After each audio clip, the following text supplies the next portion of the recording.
नमस्कार मित्रों, आप देख रहे हैं कुंडेश्वर टाइम्स। मैं हूं संपत दास गुप्त। आज हम उपस्थित हैं मध्य प्रदेश के मऊगंज जिले के न्यायालय परिसर में, जहां न्यायालय द्वारा विधिक साक्षरता शिविर के माध्यम से साइबर अपराधों की जानकारी लोगों को कैसे हो, वे कैसे बचे ऐसे फ्रॉड से, इस विषय में जो शिविर आयोजित है, तमाम अधिवक्तागण और तमाम गणमान्य नागरिक वहाँ उपस्थित हैं। आइए आपको मिलाते हैं क्या कुछ जानकारी दी जा रही है। जज साहब को दिल से बहुत बहुत हार्दिक आभार, जिन्होंने कि आज ऐसा कार्यक्रम अपने न्यायालय परिसर में रखा जो कि बहुत ही आवश्यक है। और उनके साथ साथ हमारे अधिवक्ता संघ के जितने भी पदाधिकारी हैं और हमारे वरिष्ठ वकील अधिवक्ताओं को दिल से आभार, जिन्होंने इस मंच में आकर एकत्रित होकर ऐसी जानकारी को हासिल करने का अपना अमूल्य टाइम दिया है। आज के दिन हम यहाँ पर एकत्रित इसलिए हुए हैं कि साइबर क्राइम एक ऐसा अपराध है जो कि न केवल किसी क्षेत्र विशेष तक बल्कि पूरे वर्ल्ड वाइड तक फैला हुआ है, और इसके शिकार कमजोर वर्ग के लोग कम हो रहे हैं और जो मजबूत वर्ग के लोग हैं, ज्यादा पढ़े लिखे लोग हैं, ज्यादा अच्छे पोस्ट पर हैं, वो ज्यादा हो रहे हैं। और जब वो हो जाते हैं तो ये बड़ी चिंता की बात होती है, क्योंकि अगर अशिक्षित व्यक्ति के साथ कुछ घटना घट जाए तो ये बात मानी जा सकती है कि हाँ, वो अशिक्षित था इसलिए उसके साथ घटना घट गई। लेकिन एक पढ़ा लिखा ग्रेजुएट और यहाँ तक कि बड़े बड़े स्तरों में बैठे पदाधिकारियों के साथ अगर ऐसी घटना घट जाती है तो वो कई बार तो ऐसा उनके साथ हो जाता है वाक्यांश कि वो अपनी बात को किसी दूसरे तक बताने में भी शर्मसार होते हैं और इस चक्कर में उस शिकार से उबर नहीं पाते। और जब तक में वो अपनी बात को दूसरे को बताते हैं तब तक बहुत देर हो चुकी होती है। अब हम समय का अभाव है, इसलिए हम सीधे पॉइंट की बात करते हैं कि साइबर क्राइम होता क्या है।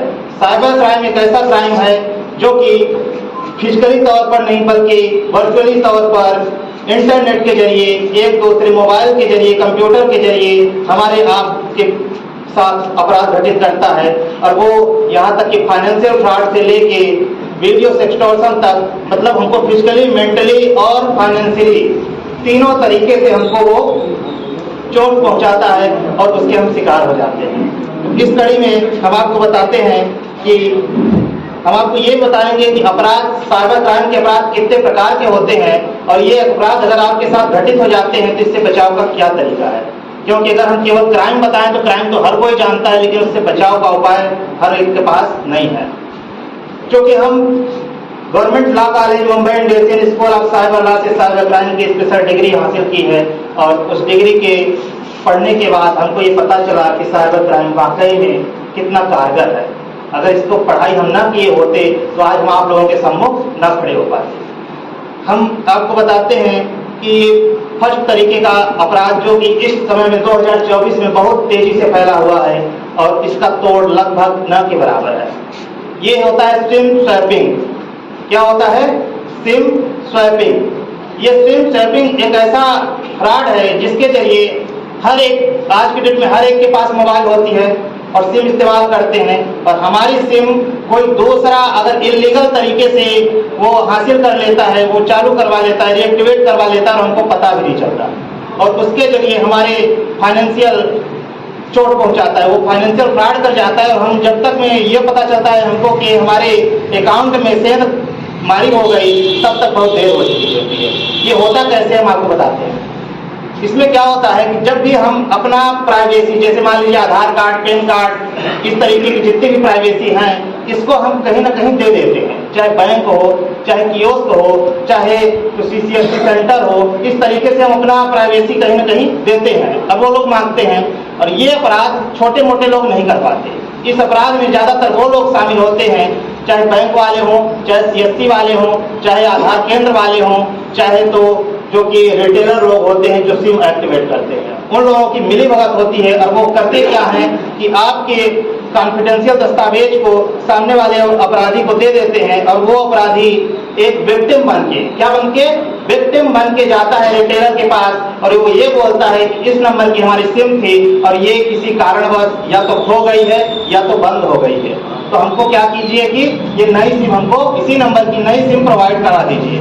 और वो जितनी भी गोपनीय दस्तावेज हमारा है वो हासिल किए हुए होता है पहले से, और उस दस्तावेज के बलबूते वो क्या करता है कि नई सिम एक्टिवेट करवा देता है। अब इसमें सबसे बड़ी बात ये है कि सिम आपके पास है तो वो एक्टिवेट कैसे करवा सकता है। देखिए होता क्या है कि जब विक्टिम बनता है, मान लीजिए हमारी सिम खो गई और हम जाएंगे रिटेलर के पास, तो रिटेलर पूरी तरीके से हमारी इंफॉर्मेशन, जितनी भी उसकी जरूरी इंफॉर्मेशन होगी वो मांगेगा, और जब हम वो दे देंगे तो वो क्या होगा, गुम गया अगर सिम तो करता क्या है कि उस सिम को बंद करने की प्रोसेस कर देता है। जब वो बंद करने का प्रोसेस करता है तो उसमें कुछ टाइम लगता है। सामने वाला फ्रॉडस्टर करता क्या है कि वो विक्टिम बनता है, विक्टिम बन के जाता है रिटेलर के पास जाने के बाद और पूरा हमारा कॉन्फिडेंशियल दस्तावेज देता है। कॉन्फिडेंशियल दस्तावेज देने के बाद वो नई सिम एक्टिवेट करवाता है। जब वो नई सिम एक्टिवेट करवाता है तो आपकी सिम बंद होने में और नई सिम एक्टिवेट होने में कुछ टाइम लगता है, एकाएक ऐसा काम नहीं होता है। तो उस टाइम पर क्या करेगा कि जो टाइम लिमिट होती है, उस टाइम लिमिट में आपके मोबाइल पर वो मिस कॉल मारेगा। क्या करेगा? मिस कॉल मारेगा। अब ये प्रश्न उठता है कि वो मिस कॉल क्यों मारता है? मिस कॉल मारने के पीछे उसका सबसे बड़ा रीजन ये है, वो ये चेक करता है कि आपका मोबाइल डीएक्टिवेट हुआ कि नहीं हुआ। जैसे ही आपकी मोबाइल डीएक्टिवेट होगा तो आपका नेटवर्क स्लो हो जाएगा, नेटवर्क आपका काम करना बंद कर देता है, और सामने आपका नेटवर्क सामने वाले के जो डुप्लीकेट सिम इशू करवाया है उसके मोबाइल में पूरा नेटवर्क आपका चला जाता है। तो जब वो पूरा नेटवर्क उसके पास चला जाता है, उसी दौरान क्या होता है, वो ये इतना पापड़ वो इसलिए बेलता है कि जब आपके फाइनेंशियल बैंक अकाउंट में जब वो सेधमानी करने का प्रयास करता है तो उसको एक ओटीपी चाहिए होती है। क्या चाहिए होती है? ओटीपी। वो ओटीपी आप किसी कीमत पर देंगे नहीं उसको। वो हासिल करने के लिए वो क्या करता है कि दूसरी सिम एक्टिवेट करवाता है। दूसरी सिम एक्टिवेट करवाने के बाद जब वो आपका सिम उसके पास चला जाता है तो जो कुछ भी वो उसमें प्रोसेस करता है तो लास्ट में जब ओटीपी आती है तो वो ओटीपी उसके पास खुद से मिल जाती है। अब वो उसको जरूरत नहीं होती कि आपसे वो किसी तरीके की इंफॉर्मेशन मांगे, क्योंकि केवल उसको आवश्यकता पड़ती है ओटीपी की, और वो केवल ओटीपी लेने के लिए इतना सारा प्रोसेस करता है। जैसे ही ओटीपी उसको मिल गई तो वो क्या करता है कि आपका अकाउंट को आपके अकाउंट में वो जितना चाहे तो ट्रांजैक्शन, जितनी आपकी लिमिट होगी उस लिमिट के हिसाब से वो ट्रांजैक्शन कर लेगा। और जब वो ट्रांजैक्शन करता है तो ट्रांजैक्शन वो सीधे अपने अकाउंट में नहीं रखता। वो मान लीजिए आपके अकाउंट से ट्रांजैक्शन किया, अपने अकाउंट में, पहली बात वो अपने अकाउंट में करेगा नहीं, वो किसी न किसी दूसरे के अकाउंट में करता है। दूसरे के अकाउंट में करने के बाद वो तीसरे में जाता है, धीरे धीरे करके वो उस जो आपकी सेव मनी होती है उसको क्रिप्टो करेंसी में कन्वर्ट कर लेता है। तो जब वो आपके पास मेरा नंबर है, मैंने देखा 7001007 साहब का नंबर है, आवाज भी साहब की है, और मैं प्रयागराज आया था और गाड़ी बुक करनी है, शायद मतलब किराए के लिए लेनी है, और मेरा फोन पे काम नहीं कर रहा है। ठीक है सर, बताए कैसे करना है, जो भी माध्यम चलाते हैं फोन पे कर सकते हैं। उनको दे दिया, स्क्रीनशॉट दे दिया और इन्होंने उससे फोन पे कर दिया। सुबह जब मैं कोर्ट में बैठा तो सिंह साहब ने कहा सर आ रहे हैं सुरक्षित आ गया। अच्छा सर गाड़ी हो गई थी, कौन सी गाड़ी हो गई? अरे सर कल तो आपको 25,000 रुपए भेजे थे गाड़ी वाले के लिए। कौन से 25,000 रुपए भेजे थे यार? अरे सर देखो ये आपका कॉल है, बिल्कुल मेरा नंबर है, मेरी आवाज है, लेकिन वो कॉल मेरा है। वो 700107473 जो आपकी स्क्रीन पर दिखाई दे रहा है वो किसी ने डमी नंबर क्रिएट करके, और जो इंटेलिजेंट आर्टिफिशियल की जो बात कर रहा है उससे मेरी आवाज क्रिएट करके आपको कॉल करा। कोई परिचित नंबर भी जरूरी नहीं है, नंबर भी आपको परिचित ही दिखाई देगा, आवाज भी आपको परिचित ही सुनाई देगी। बशर्ते कि बस इसका सरल उपाय ये है कि जैसे ही आपने कॉल डिस्कनेक्ट किया वैसे ही आप ओरिजिनल व्यक्ति को, जिसको मेरा फोन आया था, मुझे या फिर से कॉल कर लीजिए कि सर मैं पैसे भेज दूं। अब जब आप कॉल करोगे तो वो नंबर, वो वाला मतलब है जो आया है, जो आपके पास सेव है मेरा नंबर, उस पर जाकर के कॉन्टेक्ट लिस्ट में जाकर के आप मुझे कॉल कीजिए, नंबर मेरे पास है। व्हाट्सएप पे तो बड़ा इजी है, मैं सभी आजकल तो सभी हम लोग कोर्ट में भी यूज करते हैं कि जो भी व्हाट्सएप क्लोनिंग है या स्कैनिंग है, हमने इसमें स्कैनर व्हाट्सएप स्कैन कर लिया और सेकंड्स के लिए वकील साहब ने कहा जरा वकील साहब आपका फोन देना, कॉल करते हैं। वकील साहब ने मुझे फोन दिया, मैंने सेटिंग में गए और स्कैन से आपका फोन की स्कैनिंग कर ली। आओ आपका फोन दिया वकील साहब, चलो हमारा नेटवर्क आ गया, आपने सेकंड्स लगा मुझे, लिया और दिया कि मैं चेक कर रहा हूँ नेटवर्क अपना और देख। अब जो है मैंने वकील साहब को अपना मोबाइल जेब में रखे और मैंने अध्यक्ष जी को जो है 3 गालियां लिख के भेज दी कि क्या करते कोई व्यवस्था नहीं है ऐसे। अब ये कह रहे कि यार अच्छा आदमी है, ऐसी बातें में लिख रहा है। अब इनके पास गया तो लड़ने के लिए कि ये क्या भेज रहा फालतू की चीज ले जाएगी, मैंने कुछ भी नहीं भेजा। अब जेब में मोबाइल है, कहीं कहते नहीं भेजा, निकालो मोबाइल, ये निकालेंगे तो इनके मोबाइल में वो सारे मैसेज हैं जो इनको भेजे, इन्हें टेक्स्ट भी नहीं किया। तो ये आज के समय में इतनी सामान्य चीजें हो गई हैं जो हमें सुनने में लग रहा है कि अरे ऐसा भी होता है, अगर इसे तो सहज रूप से हो रहा है, सामान्य रूप से हो रहा है। और आर्टिफिशियल इंटेलिजेंस में जब आपसे बात करते हैं तो उसके लिए आजकल कोई भी व्यक्ति कहीं का भी नंबर जनरेट कर सकता है, किसी का भी नंबर जनरेट कर सकता है, आपके परिवार के सदस्य का नंबर आपको जनरेट करके आपसे बात कर सकता है।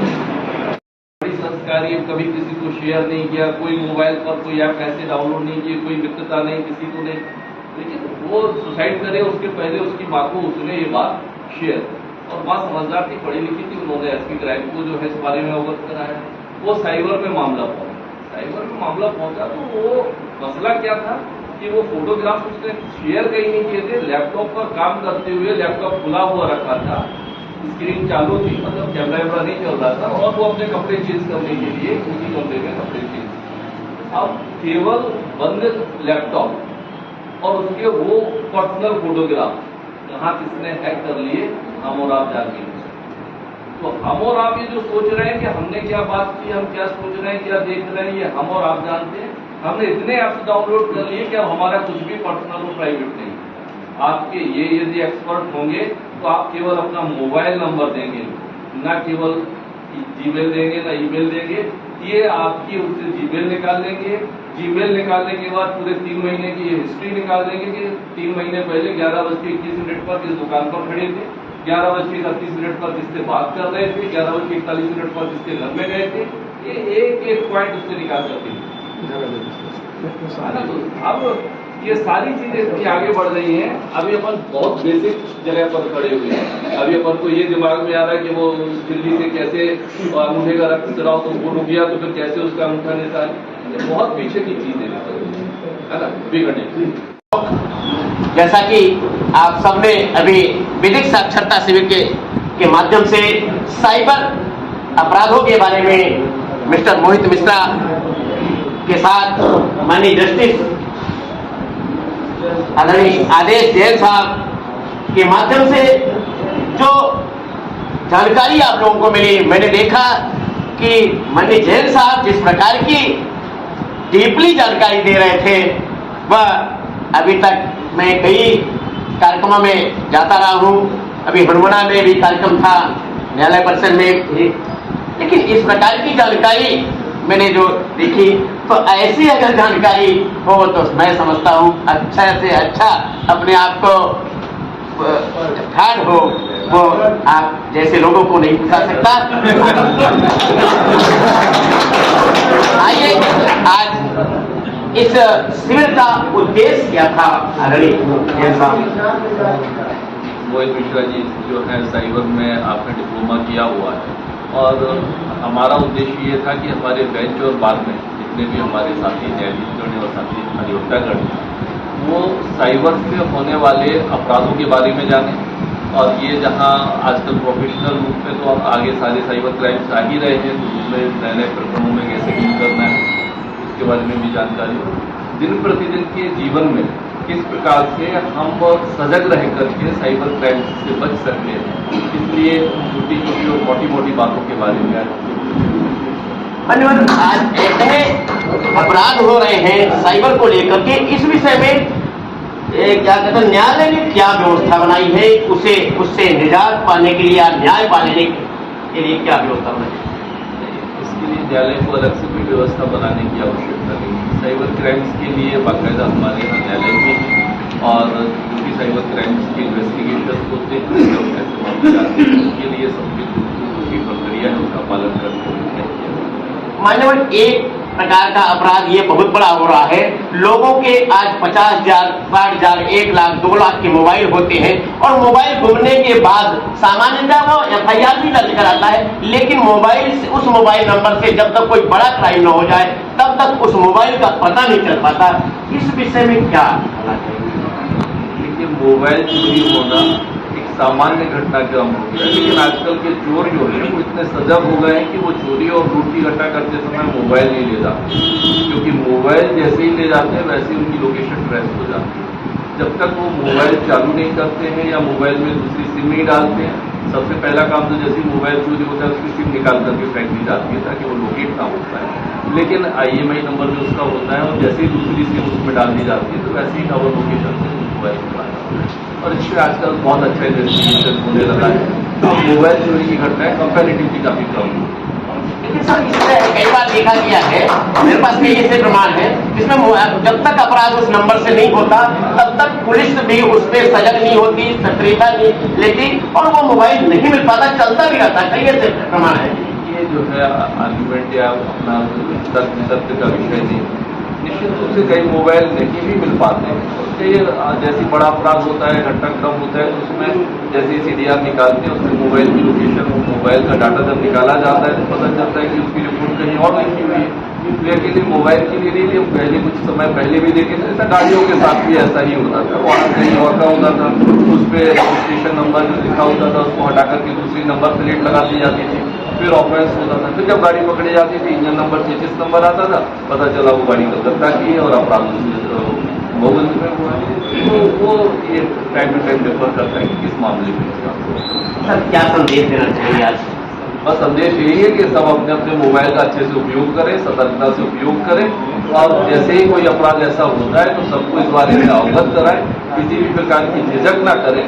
किसी भी के साथ भी किसी भी प्रकार की कोई भी घटना ये जो कि डिजिटली होती है, दिखाई नहीं देती है लेकिन होती है। भाई यहाँ से हम रजिस्टर चोरी करेंगे दिख जाएगा, लेकिन आपके मोबाइल से हम डाटा चोरी करेंगे वो दिखाई नहीं देगा। तो ऐसे समय में आपकी सतर्कता बहुत ज़्यादा बढ़ जाती है। तो हमारा यही संदेश भी है और हम सभी अपेक्षा भी करते हैं कि सभी लोग सतर्क रहें, सुरक्षित रहें। आपने देखा तमाम जजेस यहाँ उपस्थित हैं, माननीय न्यायाधीश और तमाम अधिवक्तागण, संपत दास लोग